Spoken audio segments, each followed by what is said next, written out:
La pena de muerte y su evolución.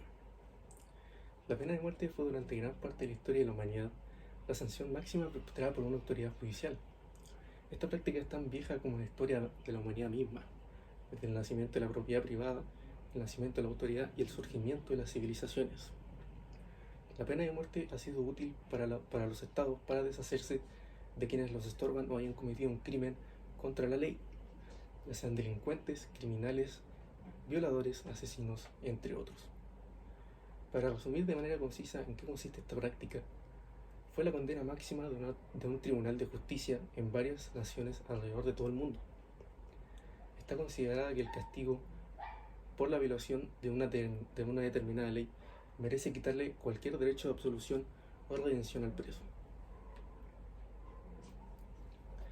Empezaremos explicando por qué este método de aplicación de justicia se encuentra arcaico a nuestros tiempos y va completamente en contra de las bases y pilares de un sistema de justicia efectivo. Considero que la pena de muerte es, como ya dije anteriormente, un sistema de justicia que a nuestros días no soluciona nada de lo que supuestamente promete solucionar. Descongestionar cárceles, menor gasto fiscal para el Estado, aquellos que defienden con su alma que cualquier persona que mate, viole, torture, debe morir. Déjenme decirles que no funciona así. Para analizar la pena de muerte, indagaremos cuáles son los argumentos que defienden y están a favor de la pena capital, en específico 3 de los principales. Todos de aquellos tienen finalidades las cuales pueden ser mediblemente objetivas y debatibles, y el último corresponde a un argumento moral, cosa que no debería tratarse debido a que este está respaldado en las emociones y no en la racionalidad. El primer argumento consiste en: esta práctica logra una disuasión a los criminales, mejor conocido como prevención general disuasiva. Este corresponde a un argumento de prevención. En teoría, según este argumento, la pena capital previene la comisión de delitos en el futuro por la gravedad de la pena, y además sirve como ejemplo para potenciales delincuentes. Entonces, según esta lógica, ¿qué efectos ha tenido la pena de muerte en lugares donde se aplica? Según un estudio publicado en el Journal of Law and Economics de la Universidad de Chicago, en Estados Unidos, con cada ejecución hubo una disminución de 5 homicidios entre el año de 1977 y 1997. Sin embargo, esta evidencia contrasta con lo de algunos otros estudios.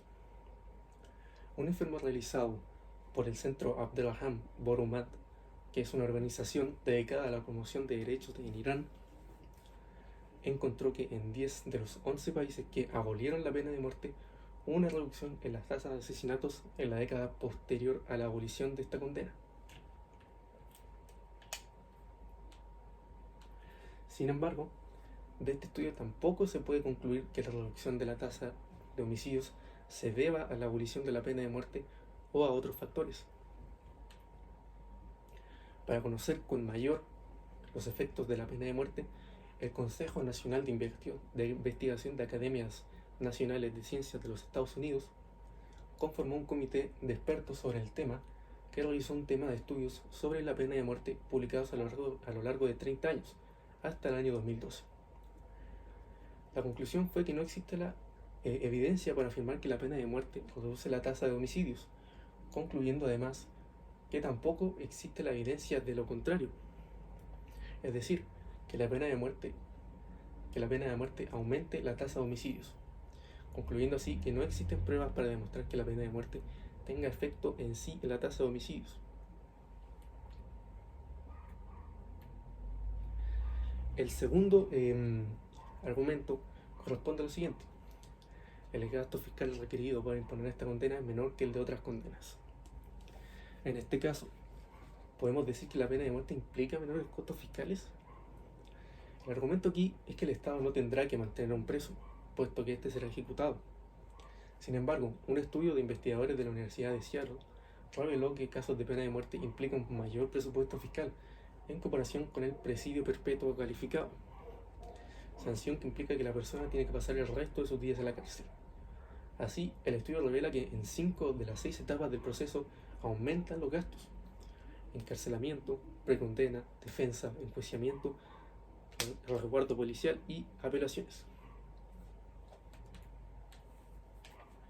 Según el Death Penalty Information Center, la pena de muerte puede ser más costosa porque al estar en juego la vida de una persona, los procesos judiciales pueden ser más largos y puede haber más apelaciones, además de la necesidad de tener más abogados y expertos en ambos lados y la rareza de las ejecuciones. Esto es porque en la mayoría de los casos en los que se busca la pena de muerte, esta no se llega a imponer. Además, si alguien es condenado a pena de muerte, esta decisión suele ser revertida posteriormente. En conclusión, según esta institución, en realidad la mayoría de sentenciados a pena de muerte terminan pasando su vida en prisión, pero a un mayor costo, debido a que la pena de muerte estuvo involucrada. El tercer y último argumento corresponde a lo siguiente: esta práctica es una retribución por el delito cometido. Según este argumento, se apoya a que el criterio de justicia, es decir, el sentido de aplicar sanciones, siga un criterio de equivalencia. Un delito, mismo castigo, básicamente. Básicamente se aplicaría más a un sistema de venganza, un sistema que obedece más al instinto del ser humano, obedecer a la emoción y no a la razón, básicamente.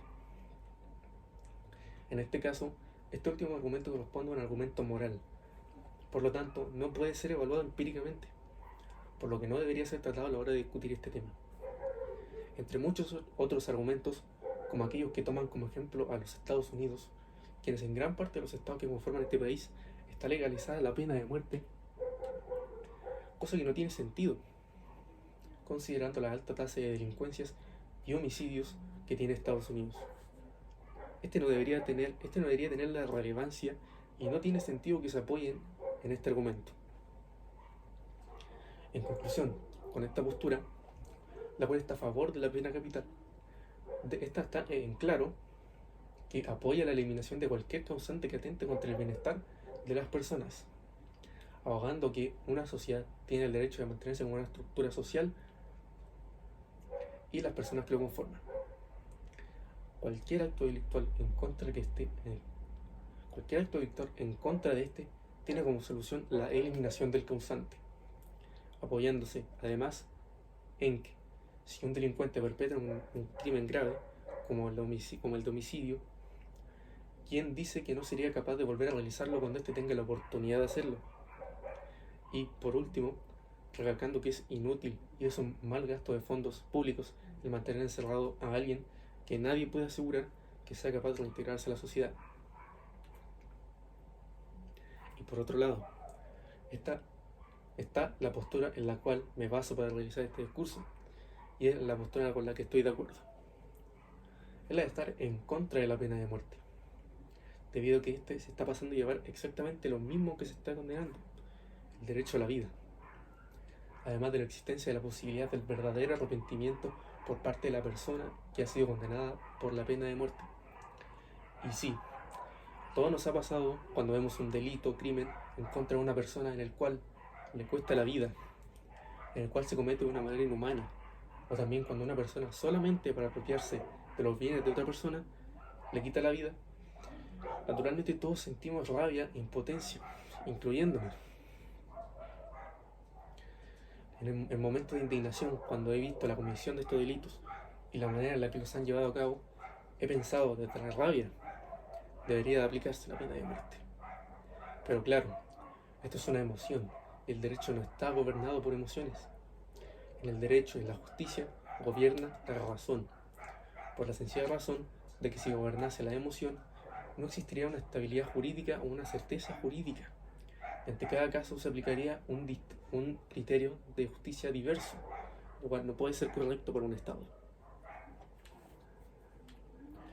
Yéndonos al caso de Chile, el hecho de haber derogado la pena de muerte para muchos es un avance en nuestro sistema judicial, dando a entender que el modelo aceptado por Chile es un modelo de castigo, en el que se dé la oportunidad para que se regenere el criminal y eventualmente pueda ser reinsertado a la sociedad.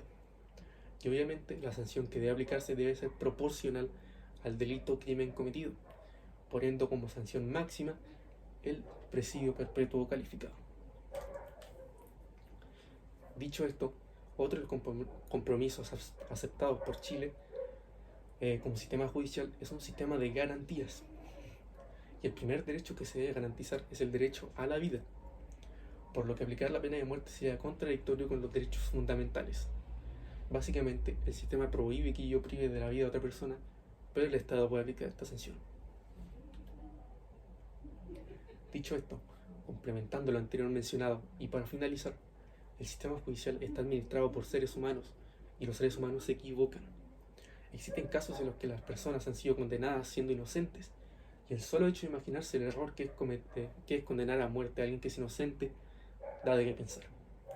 Como conclusión general al tema, la pena de muerte simplemente no vale la pena, al menos a mi juicio. No hay evidencia de que esta sea una pena amplificadora, y además el riesgo que se corre es muy alto. Como dije anteriormente, el hecho de que una persona inocente termine muerta por un mínimo error judicial me parece un riesgo demasiado alto para asumir como Estado. La muerte no es la solución, y no es la forma de restablecer la justicia necesariamente.